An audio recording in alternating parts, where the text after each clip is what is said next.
Hi, sixth graders. This is your sum of forces left side video instructions. I'm going to take you through exactly how to complete this assignment. If you follow along with the video, you should be able to get all of the points. So cool, let's do this. All right, you should have your name on this paper as well as your period number written down. We are going to start with the first half of the assignment. You are going to think about an object or a person that you could apply force to. So an object or a person that you could push or pull. You are going to draw that object before the force is applied. So when it's not being pushed or pulled.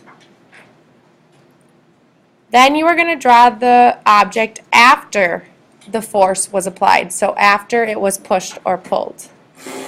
This might be confusing, so I'm going to show you an example. You cannot use my example. So in my picture, I drew a girl holding a can. She has not pushed or pulled yet. I also drew an arrow and I wrote some direction words to help me out. Then I drew the can after the force was applied. So in my picture, the can moved to the right. And you can see that because it is now squished. You need to draw a before and after picture now. Again, do not use the can. Pause to do this, press play when you're ready to move on. All right, now we need to identify the force.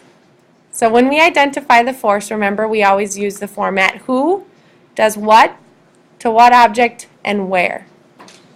So for example, for mine I would say the girl pushes the can right. Go ahead and identify your force now.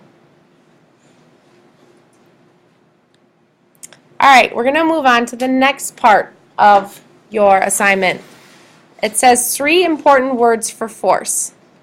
There are 3 words that we always talk about when we talk about force.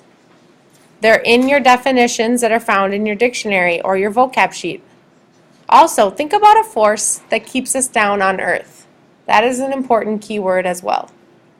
Go ahead and fill in 3 key words about force. Alright, now to the summary. Here are the sentence frames that you have on your sheet. The first sentence says force means. Here you will write the definition found on your vocab sheet or your dictionary. Go ahead and write your definition now. Then you need to explain your pictures. So in the before picture, you need to describe the motion or movement of your object.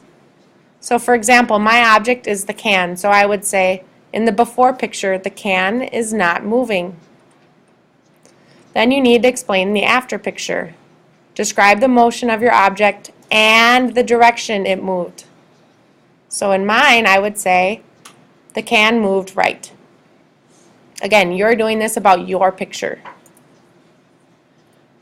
Finally, you need to explain the force. The force of the thing making the force causes the object's motion to change. You need to fill in the sentence about your force and your object. Go ahead and read through your summary now. Make sure it makes sense to you. Alright, you should have completed your whole assignment.